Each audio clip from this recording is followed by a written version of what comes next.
What's going on, guys? It's me, Zach, bringing you guys another fantasy football video. In this one, I'm going to go over a couple players at each position that I think are worth adding on waivers ahead of Week 7. I do want to apologize up front if my voice sounds a little bit off. I was at the Seattle Mariners playoff game in Seattle on Saturday, so lost my voice there a little bit. Had 18 innings to do that, so not shocking that I lost it, but still want to make sure I get these videos out for you guys, so I just want to apologize up front, but we'll power through. Before I do get into the video, I want to take a minute to thank everybody for all the support. It's been really awesome to see the channel grow. We're really inching up on that 300 subscriber count, but if this is your first time on the channel, please do take a minute to like the video if you get anything out of it. Subscribe to the channel. You can click the bell so you get notifications when I put new videos out. It really helps me just know that I'm doing a good job, and really helps me communicate with all of you guys and help build a community here. And it's what it's all about, just having fun and making sure we can do as well as we can in these fantasy leagues. So it's been a pretty crazy year. A lot of weird stuff happening. Scoring's down and pretty much across the league. Fantasy is super frustrating. I went 4-1 this week, but still super just frustrated because I had lost the game on Monday night where I thought I had it won, and of course Russ, Sutton, and Mike Williams combined for like 20 points. So that's awesome. But it's how fantasy goes. It's really fun just to see how this all plays out. But it's just important to make sure you guys keep making your teams better throughout the course of the season, and being active and sticking with it's going to help you be more likely to win your championship than anyone else. So waivers is one of the best ways to make your teams better. And let's get into the quarterback position. Starting off with the quarterback position, I know that a lot of you guys are going to have players on bye this week, so it's going to be important more than ever to just keep an eye on these players. A couple of guys that I think are all worth streaming, and I don't know that I really have one in particular over these others, but I think they're all worth taking a look at. Justin Fields has quietly been pretty usable in fantasy over the last couple of weeks. He's rushed for over 45 yards in I think 3 straight games. I know it's gross. He's got a tough matchup against the Patriots defense, so I don't love it, but it gives you a pretty safe rushing floor if you just need to make sure you get some production out of the quarterback. Daniel Jones and Marcus Mariota sort of fit the same bill there. They're mobile quarterbacks that give you a high enough floor, and if they do happen to score 3 touchdowns somehow, then they have a really nice week. But Daniel Jones, not a great matchup this week, and Marcus Mariota also not a great matchup, but just, you're looking for these guys to be bye week fill-ins. They're guys you can look at. Another guy I think he's worth looking at, and I think this would be my number one pick now that I think about it, is going to be Matt Ryan. Threw the ball 58 times this last week. I don't think that's going to continue, but they play this next game against the Tennessee Titans. Titans have a pretty good run defense, and they're giving up the 5th most points per game to the quarterback position. So I think Matt Ryan's in line for a pretty decent outing, especially with the emergence of Alec Pierce, we'll talk about later. But it's really nice seeing the Colts have a number 2 wide receiver option. It's something they haven't had since Pittman's been there. And when they get Taylor and Hines back, this offense should be even better than it was this last week. So Matt Ryan's definitely worth streaming this week, essentially. The running back position, there's not a whole lot. We didn't see too many injuries this week, which sort of makes this running back list a little thinner than you'd expect it to be, just because that's normally how running back waivers work, is picking up a guy that plays behind an injured starter. But Kenyon Drake, for me, is going to be the number 1 ad this week. We saw J.K. Dobbins leave this last week with knee tightness, and knowing the injury he dealt with over the last 16 months, it's quite possible this could cause him to miss some time. And Kenyon Drake actually looked really good. He only had 12 touches, if he had 2 runs of 30-plus yards, one of those being a touchdown. I think that he's a guy that you could plug in and play in a sort of desperate RB2 situation. I've got a league where I've got Dalvin Cook on by this week, so I'll definitely be looking at Kenyon Drake in that one. I think he's just a guy that you can plug in and play and get some points, especially against the Browns defense, which has given up a lot of points to running backs this season. Latavius Murray is another guy I would add. The Broncos made it pretty clear that he's their running back you want. I get it. The Broncos have been absolutely horrible on offense. They are 2-4. The whole thing looks like it's about to crumble down, but I still think this offense is going to be better than we've seen. It can't really get any worse, and they do have a couple nicer matchups coming up. They get the Jets and the Jaguars. I know the Jets have played really well this season, but I'm just not buying into that quite yet. So Broncos do have a chance to get right going into their bye, and I think that Latavius Murray is going to be a decent part of that. He's just the clear running back they want to use. So anytime you can get a running back with that sort of guaranteed volume, I think you got to make sure you add that. Kyron Williams is a guy I'm pretty interested in. I've been stashing him the last couple weeks while the Cam Akers struggles, and seeing the Cam Akers is pretty much a lock to be traded ahead of the deadline. Means that when Kyron Williams does come off of the injured reserve, he is going to get a legitimate shot to be a usable part of this offense. And with just how thin the running back position is, any shot you can get at that kind of upside is something worth taking.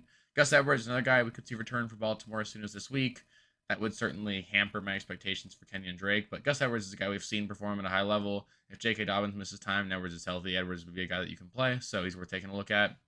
Deonta Foreman is another guy I'm interested in. There's a lot of trade rumors circulating out of Carolina about Christian McCaffrey, so if McCaffrey were to be traded, that would leave just Deonta Foreman and Chuba Hubbard there. I think Deonta Foreman is the most pure runner out of those two, and he'd get the most work, so Foreman could be a running back too, just sitting in the waivers the second CMC gets traded, so definitely worth adding him ahead of that time. Jalen Warren is another guy I've been interested in. We saw him not do a whole lot this week just because the Steelers actually managed to win the game, but Najee continues to struggle. There's Also, a very real possibility that he's playing hurt, and if Najee were to miss time, Jalen Warren would be the only running back there. So Warren's definitely worth adding, along with several other handcuffs I could name, like Matt Breida, Dearness Johnson's another guy that could be interesting if we see Kareem Hunt get traded, but he's not on this list. And then another guy to add is Jerick McKinnon. He continues to get enough work in this Chiefs offense. He just hasn't really been scoring, but he's getting just as much work, if not more, than Clyde Edwards-Helaire. So if you think you can start Clyde Edwards-Helaire every single week, then there's no reason to really think that you can't start Jerick McKinnon. So McKinnon's a guy that'd be worth adding, and especially if there's an injury to this running back room, there'd be definitely enough carries to go around between the two that were remaining. So McKinnon's a guy worth adding as well.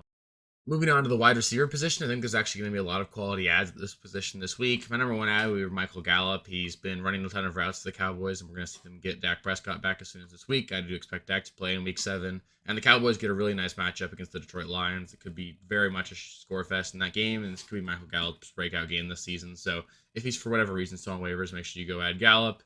Rondale Moore is another guy that I think is a must-add. We just saw Marquise Brown go down. He's probably going to be out at least 6 weeks, if not more, so Rondale Moore slotted in to be the number 2 wide receiver in this Cardinals offense for probably the remainder of the season. I know DeAndre Hopkins is coming back, but we're going to keep Rondale Moore in the slot there where he can perform really well, so he's going to be a really nice flex play the rest of the season. Alec Pierce continues to impress me. He's pretty much stepped up as the clear number 2 wide receiver for the Indianapolis Colts, and he's just a good player. I think the Colts are going to pass quite a bit going forward, so there's going to be enough passing volume in this offense. I think he's a guy that you can be playing in your flex when you need to.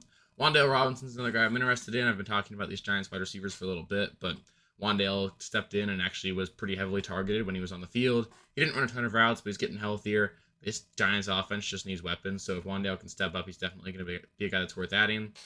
Tyquan Thornton is going to be another guy that I'm interested in. He was a second-round pick out of New England, and he's been missing most of the season with a collarbone injury, but he was activated last week, and he finally got on the field quite a bit with Kendrick Bourne leaving due to an injury, and we saw Thornton score 2 touchdowns this week. He's just super explosive. He's 6'2". He ran a 4.28 40, so Tyquan Thornton's just a super athletic specimen. He's just the kind of guy that you can give him the ball and he can break anything. He can break a big play at any time. So Thornton's definitely a guy worth adding just to see if that continues. And then Sky Moore is another guy I'm looking to add and hold on to. He's getting more and more playing time for the Kansas City Chiefs.